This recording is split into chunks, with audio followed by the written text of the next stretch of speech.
우리 옆 사람과 먼저 이렇게 인사 한번 합시다. 믿음으로 승리합시다. 믿음으로 승리합시다. 2025년도에는요, 여러분들 믿음으로 승리하는 여러분들이 되시기 바랍니다. 네. 사실 제가 후동 목사님께서 헌신예배 강사로 이렇게 오라고 말씀하실 때, 목사님 마음속으로요, 저는 부족해서 그런 거 못해요. 이렇게 여기까지 나왔습니다. 근데 거절을 못했습니다. 왜 거절을 못했냐면 두 가지 이유가 있습니다. 하나는 부족한 저를, 우리 어머니 목사님이 훌륭한 목사님들 많이 하시거든요. 근데 저를 불러주셨다는 그 은혜에 감사해서 거절을 못했고요. 두 번째는 우리 주한나 사모님이 생각나서 거절을 못했습니다. 저는요, 부천에 있는 신로암 성교회 이사장으로 또 목사로 13년간 섬기고 있습니다. 저희 신로암 성교회는요, 아시아 7나라의 15명의 선교사님과 협력하여서 일을 하고 있습니다. 복음을 전하고 있고요, 다음 세대의 아이들을 세우는 일을 하고 있습니다. 또 영혼을 살리기 위해서 교회를 짓고요, 물이 없는 곳에 저희가 우물을 파주고, 또 돈이 없어서 학교를 가지 못하는 아이들에게 학교 가서 공부할 수 있도록 장학금을 이렇게 지원하고 있습니다. 또 이 아이들이요, 집을 지어주는 일을 우리가 하고 있어요. 아이들이 대부분 아시아 쪽에 이렇게 가면 빈민촌에 살고 있거든요.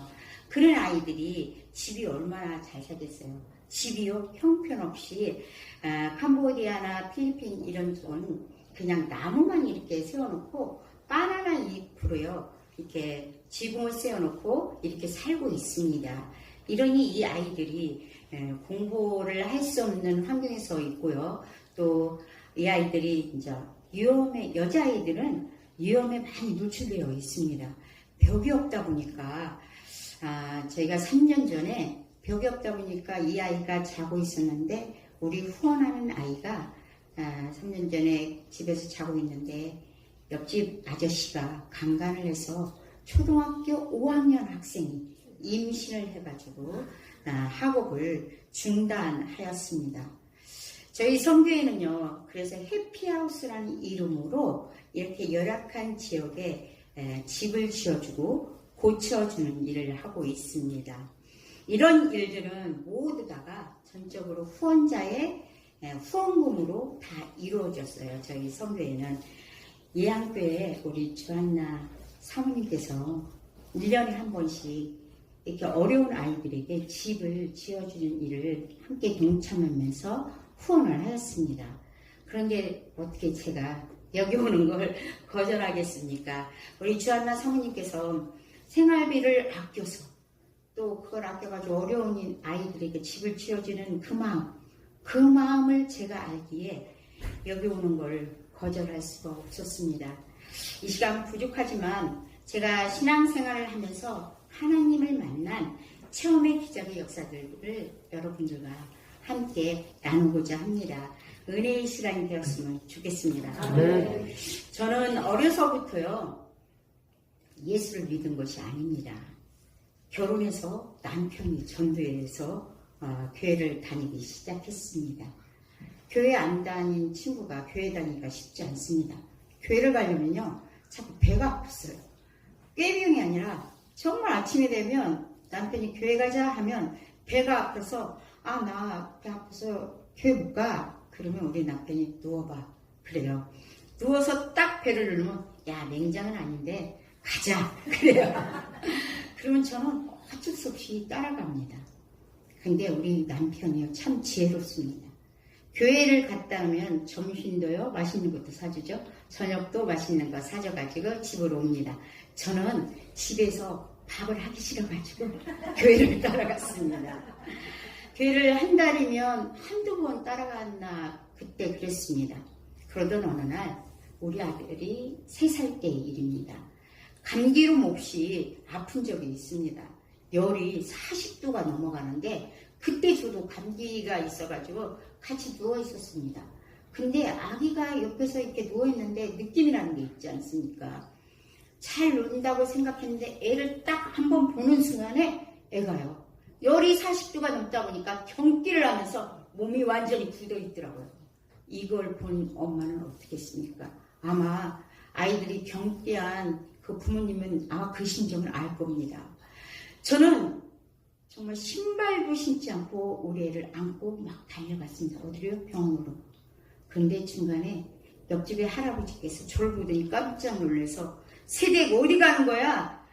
우리 애가 이렇습니다. 그랬더니 할아버지께서 이런 데 병원 가면 안 돼. 한의원에 가야 돼. 그러면서 우리 애를 안고요. 한의원에 갔습니다. 10손가락을 다 침을 놓는데 우리 애가 막 경직돼서 깨어나질 않는 거예요. 그때 제가 맨발죠. 사람들이 주위에 있죠. 무릎을 탁 꿇었습니다. 하나님, 우리 아이만 살려주신다면 제가 교회 열심히 다니겠습니다. 예수님 영접했다는 얘기는 아닙니다. 교회 열심히 다니겠습니다. 이렇게 말을 했습니다. 그랬더니 우리 아이가 깨 하고 깨어났습니다. 정말. 그 아이가 지금 40이 되어서 손자가 둘 있고요. 지금 잘 살고 있습니다. 그 뒤로 저는요 열심히 교회 생활을 했습니다. 그리고 나서 예수님을 영접한 게 아닙니다. 그냥 교회 열심히 약속했잖아요. 그래서 교회 진짜 열심히 다녔어요. 그러던 어느 날 저녁에 저희 어머니께서 그 신앙이 있어가지고 철야기도로 가자는 거예요. 저한테. 그래서 저는 그날 몸이 너무 힘들어가지고요. 입 안에 혀 막 도돌하고 혓바늘 있어가지고 말을 못했어요. 도돌도돌한 게 이렇게 많이 나가지고 철야가기가 싫었습니다. 근데 저 보십시오. 착하게 생겼지 않습니까? 시부모님이 철야가자 하니까 예 알겠습니다. 제 몸은 아파도 따라갔습니다. 그 당시에 철야는요. 저녁 10시에 가면 아침 새벽 기도를 하고 5시에 끝났습니다. 제가 새벽 기도까지 딱 하고 있는데 그날 딱 철야 예배를 갔는데요. 목사님 설교 말씀이 오늘 누가복음 8장 22절 말씀입니다. 너희의 믿음이 어디 있느냐? 지금 예수님은 살아계십니다. 예수님이 얼마나 답답하시면 너희의 믿음이 어디냐고 지금 책망하십니까? 예수님은 지금도 살아계십니다. 그때 예수님 영접 안 했었거든요. 예수님 정말 살아계십니까? 그럼 제가 지금 입이 오돌도돌 나서 말을 못해요. 지금 이거 낫게 해주세요. 제가 이렇게 순진하게 기도를 했습니다. 그리고 목사님 설교 말씀 듣고 기도하다가 찬양하다가 새벽에 예배가 끝났습니다. 제가 그 당시에 큰 교회를 다녔기 때문에 교국버스를 타고 다녔습니다. 끝나서 교국버스에 제일 앞에 딱 앉아있는데 제가 예배 중에 기도한 생각이 났습니다. 입안에 혀를 딱 했는데요. 어떻게 됐을까요?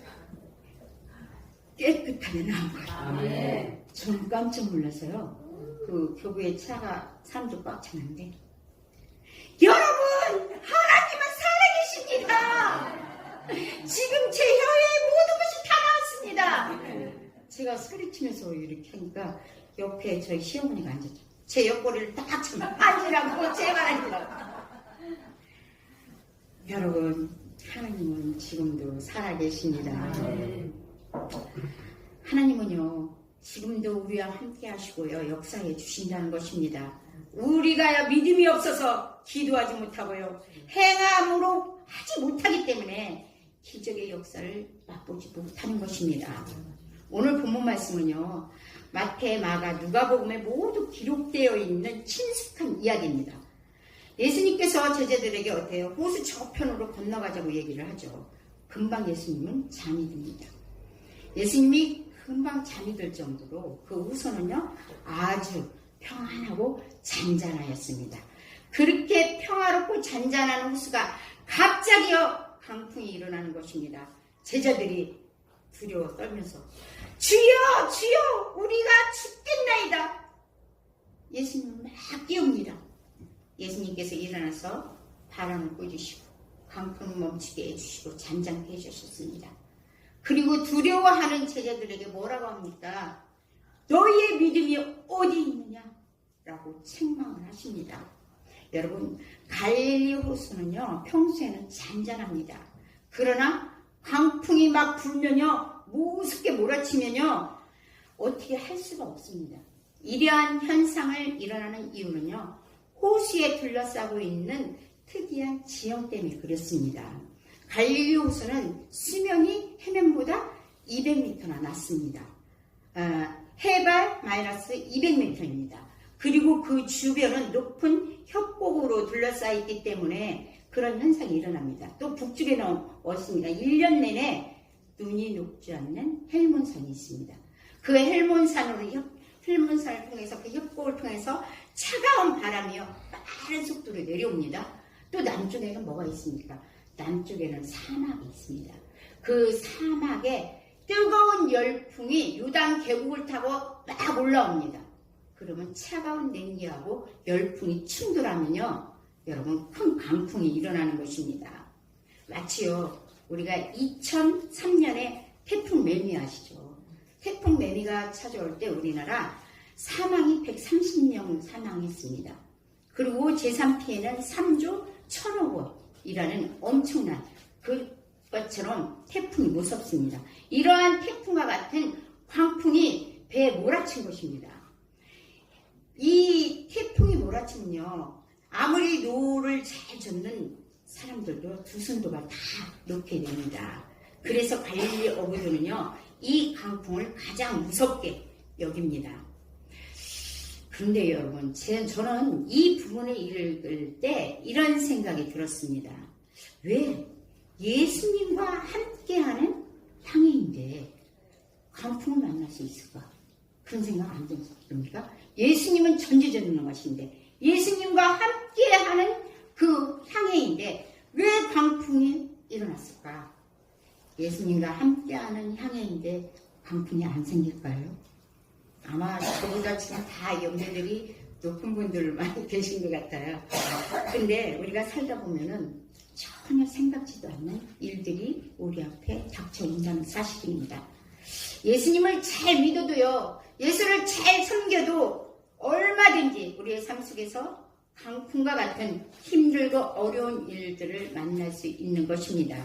이럴 때 여러분, 오직 믿음으로 말씀 붙잡고 행함으로 일어나야 된다는 것입니다. 네. 믿음으로 일어날 때 기적의 역사가 여러분들에게 임할 줄 믿습니다. 네. 저는요, 철야 예배 사건 이후에요, 정말 새벽기도 한 번도, 1년이면 한두 번 빠질까 하고 빠질 정도로 교회를 열심히 다녔습니다.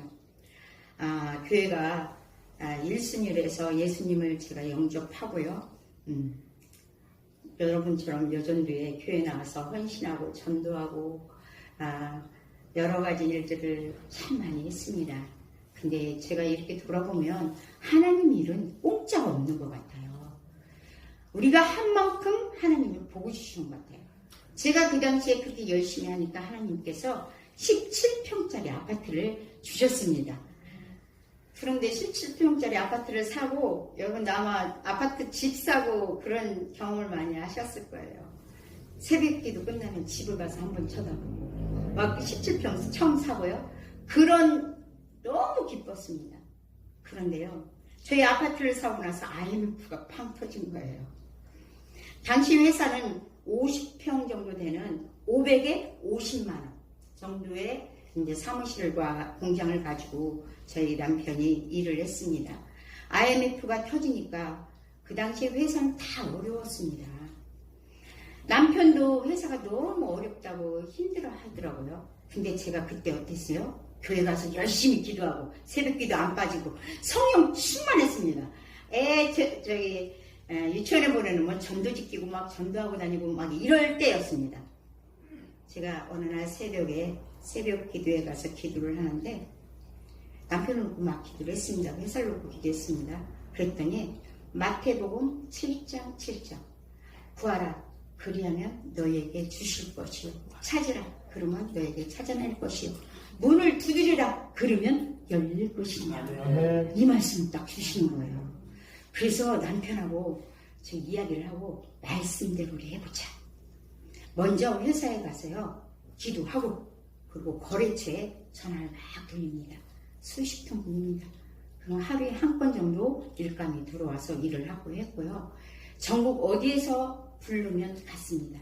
저기 먼데 구미까지 그 당시에 저희가 일을 가지고 와서 일을 했습니다. 날이 갈수록요 일이 막 들어오기 시작했습니다. IMF 때요 우리는요 독산동, 지금 코카콜라가 없어졌어요. 옛날에는 코카콜라가 독산동 코카콜라가 크게 있었거든요. 그 맞은편에 150평의 땅을 구입해서 건물을 지었습니다. IMF 때 다 안 된다고 했는데 저희 회사는 하나님이 일감을 막 주셨어요. 그래갖고 건물을 살 수 있도록 하나님이 복을 주셨어요. 그리고 나서요 부천에 있는 지금 오정동에 700평 땅을 분양받게 해주셨어요. 그리고 건평 3,000평 건물을 짓게 되었습니다.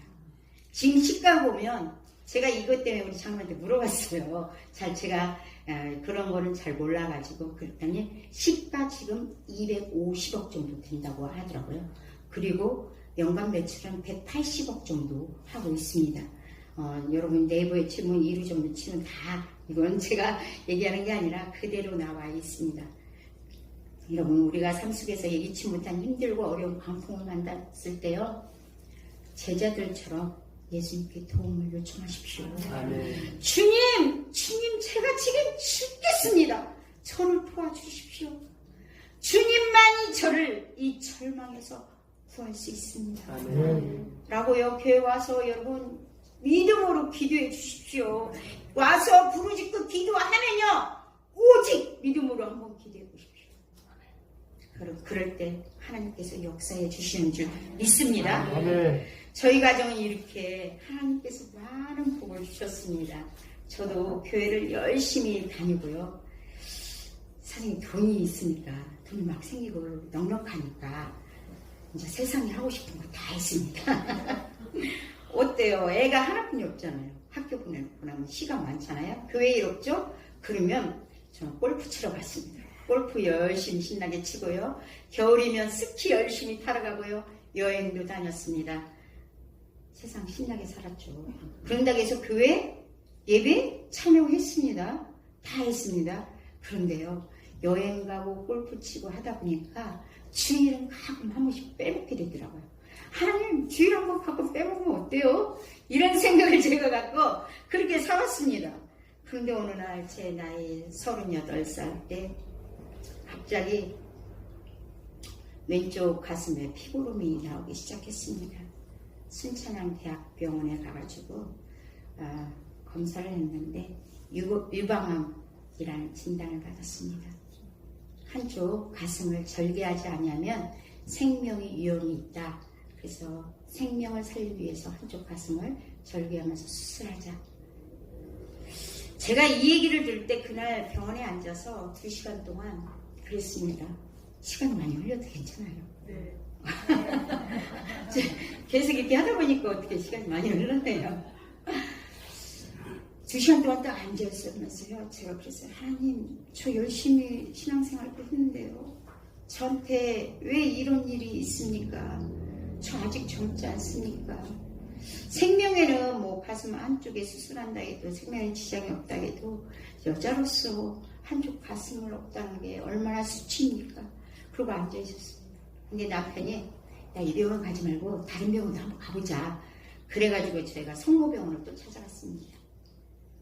성모병원에서도요 똑같은 말을 합니다. 한쪽 가슴을 절개해야 생명에 지장이 있습니다.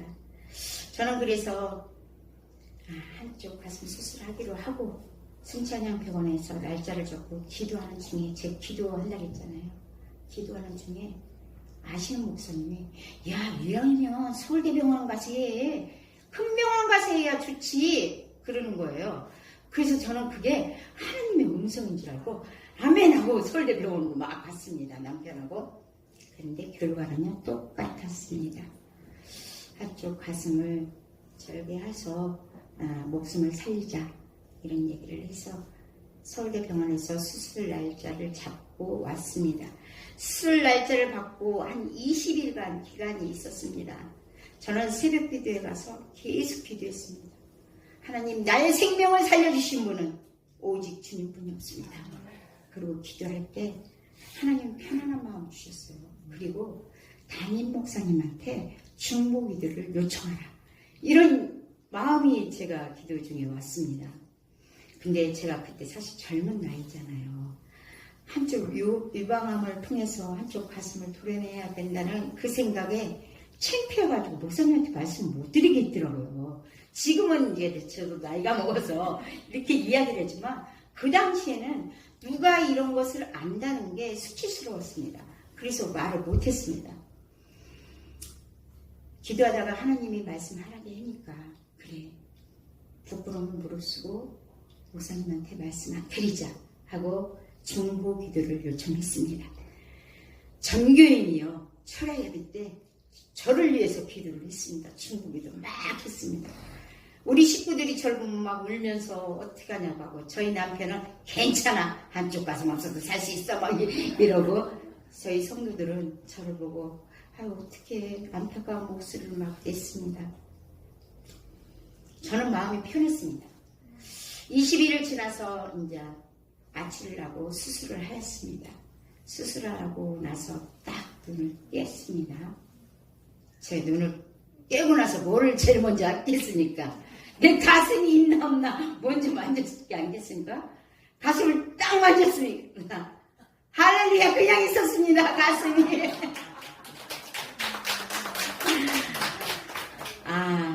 이 수술하신 의사분들이요 저를 이렇게 보고 아직은 가슴 한쪽 수술하기는 젊다. 이 모양이 굉장히 안 좋았대요. 저 암 덩어리가 모양이 안 좋았지만 이게 그냥 있는다면 수술을 안 해도 된다라는 결론을 내렸다는 거예요. 저는 그렇습니다. 제가 결론을 내려서 그냥 닫았다고 해요. 그래서 3개월 지나서 제가 가보니까 그 암이 그대로인 거예요. 지금도 20년이 지났지만 그게 그대로인 거예요. 할렐루야. 근데 제가 5년 전에 또 검사하러 갔지 않습니까? 검사하러 가서 물어봤어요. 의사 선생님하고 웃더라고요. 암이 줄었습니다. 그러더라고요. 그래서 제가 그럼 저 다 나선 겁니까? 제가 물어봤어요. 그랬더니 에이 나이가 먹으면요 모든 것이 다 줄어듭니다. 이러더라고요. 여러분 중보 기도의 힘은요 어마어마하게 크다는 사실입니다. 우리가요 서로 병낫기를 기도할 때요 하나님이 어떻게 의사들의 마음을 하나님이 감동시켜서 3개월을 한번 지켜보자 이런 거 아니겠습니까? 야고보서 5장 16절 말씀을 보면 병이 낫기를 위하여 서로 기도하라. 의인의 간구는 역사하는 힘이 큽니다. 라고 말씀하고 있습니다. 우리 여전도회 회원 여러분, 저도 이렇게 보니까 여전도회 때 생활을 지금 쑥쑥히 기억이 납니다. 그 여전도회 회원들이 힘들고 어려울 때가 있어요. 이때 여전도회 회원들 진짜 똘똘 뭉쳐가지고 교회 와서 중보기도 하면요. 여전도회가 살아나는 역사가 있는 것입니다. 교회가요 살아나는 역사가 있는 것입니다. 기도하시기 바랍니다. 중보기도의 힘은요 우리가 생각지 못할 만큼 엄청나게 크다는 사실입니다. 저는 그 이후로 주님의 은혜가 너무 커서요 중고등부 교사로 헌신하다가 많은 일들을 겪으면서 또 하나님의 부르심을 잊고 서울신학대학교에서 젊은 아이들과 신학 공부를 하고요. 성결대학교 대학원에서 MBD 과정을 하고 성교 목사 목사 안수를 받고요. 지금 성교 목사로 지금까지 저희가 아시아 지역의 빈민촌 아이들 114명을 학생들과 그 학생들을 후원자들과 연결해 가지고서나요 장학금을 지불했습니다. 그 아이들이 114명의 아이들이 지금도 현재 공부도 하고 있지만 졸업한 아이들도 있습니다. 졸업한 아이들 한 명이 저희 이제 사실 여러 가지 사회에 영향력이 있는 일들 하고 있는 아이들도 있지만 제가 한 명이 생각나서 갑자기 얘기를 나누고자 합니다. 그 아이가 캄보디아 아이인데 가정이 엄마가 이 손 하나가 없어요. 근데 일을 하다가 돌아가셨어요. 중학교 때 돌아가셔서 그 아이를 제가 준 건 아니고 우리 후원자님이 후원금을 장학금을 지불해서 그 아이가 고등학교까지 이제 졸업을 했어요. 근데 그 아이가 신학대학원에 갔어요. 캄보디아 신학대학원에 4년간 공부를 하고 지금 현재 대학원에서 공부를 하고요. 저희가 캄보디아의 교회를 졌거든요. 그 교회에 전도사로 오래 목사로 사용해서 크게 하나님이 사용하고 있다는 것입니다. 우리는 한 사람 이렇게 장학금을 주지만 그 아이들은 그 장학금으로 인해서 포기하지 않냐고 공부를 할 수 있다는 것입니다. 올해 우리 예양교회에서 저희 실로암에 한 아이를 지금 장학금을 주고 있습니다. 그 아이가 잘 커서 훌륭한 아이가 됐으면 좋겠습니다.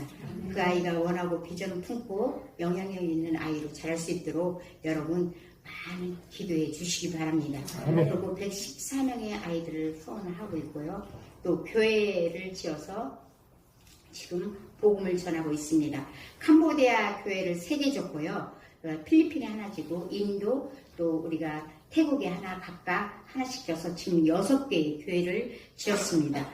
그리고 작년에 필리핀의 클락에서 한 15분 정도의 거리에 들어가는 지역에 반반이라는 지역이 있습니다. 그곳에 450평의 땅을 구입을 했습니다. 그래서 땅을 정리하고 지금 담을 다 쌓았습니다. 그리고 올해 교회를 지을 예정입니다. 또 다른 거 우리가 집 지어주기, 우물 파주기, 빈민촌 쌀라나주기 이런 것도 저희가 많이 하고 있습니다. 빈민촌 쌀라나주기는 저희가 어떻게 해서 시작했냐면 제가 처음에 이제 빈민촌에 복음 전화를 갔을 때 한 아이가 빼빼마는 아이가 쌀이 없어서 밥을 못 먹는다는 얘기를 듣고 제가 마음이 감동해서 저 1년에 한두 번씩요 그 빈민촌에 쌀을 나눠주고 있습니다. 그들은 쌀 5kg를 주면 한 달을 먹는다고 합니다. 우리는 어떻습니까? 막 많은 쌀을 버리죠. 좀 아껴가지고 이런 데 헌신하면 참 좋겠습니다.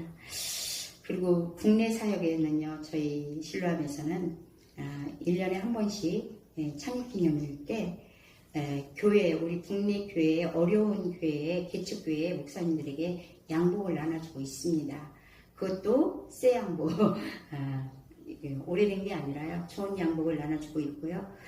국내에도 어려운데 빈약한 분 힘들고 어려운 분들한테 우리가 명절날 또 특별한 행사가 있을 때 쌀나눔과 상품권 나눔 그리고 국민은행하고 연계해서요 많은 것을 생활용품을 나눠주고 있습니다. 사랑하는 여러분, 한낱 이 가정주인 내가 주님의 부르심을 받고요 오직 믿음으로 순종하며 기도하여서요 세계 열방을 향해서 복음을 전하고 있다는 것입니다. 여러분 우리가 삶 속에서요 힘들고 어려운 일을 만날 때는 반드시 기억하십시오. 반드시 하나님이 요구하시는 것이 있다는 사실입니다. 그게 무엇입니까? 그것은요 믿음이라는 것입니다. 여러분 믿음이 있으면요 모든 걸 할 수 있습니다. 기도할 때도요 믿음으로 기도하시기 바랍니다. 저는 아침에 나올 때마다 거울을 보고 이런 저 연약하잖아요. 어떻게 이렇게 나와서 설교를 하고 합니까 하나님? 그럼 제가 아침에 화장을 하고요 거울을 보면서 제가 항상 하는 게 있습니다. 믿는 자에게는 능치 못함이 없다. 할 수 있거든 무슨 말이냐? 믿는 자에게는 능치 못함이 없으리로다. 아멘. 우리는 할 수 있습니다. 지금 힘들고 어려운 일이 있으니까 여러분 기도하십시오. 교회 와서요 목사님한테 중보기도 요청하십시오. 반드시 문제가 해결될 줄 저는 믿습니다. 우리가요 절망과 유기 가운데 있어도요 주님은 우리의 믿음을 보신다는 것입니다. 믿음은요 생각만 가지고 있으면 안 돼요. 그리고 말로만 해서도 안 되는 거예요. 행동으로 옮겨야 되는 거예요. 야고보서에 보면 행함이 없는 믿음은 죽은 믿음이라고 말씀하고 있습니다. 행동으로 옮길 때 기적의 역사가 일어나는 것입니다. 여러분은 환경 바라보지 마시고요. 사람 바라보지 마시고요. 오직 믿음으로 주님만 바라보시고 승리하는 여러분이 되시기 바랍니다. 지금요 여러분들에게 너의 믿음이 어디 있느냐? 라고 예수님께 책망듣지 마시고요. 네 믿음대로 될지어다! 라는 말씀을 가지고 2025년도 믿음으로 승리하는 여러분들이 되시길 주님의 이름으로 축원드립니다.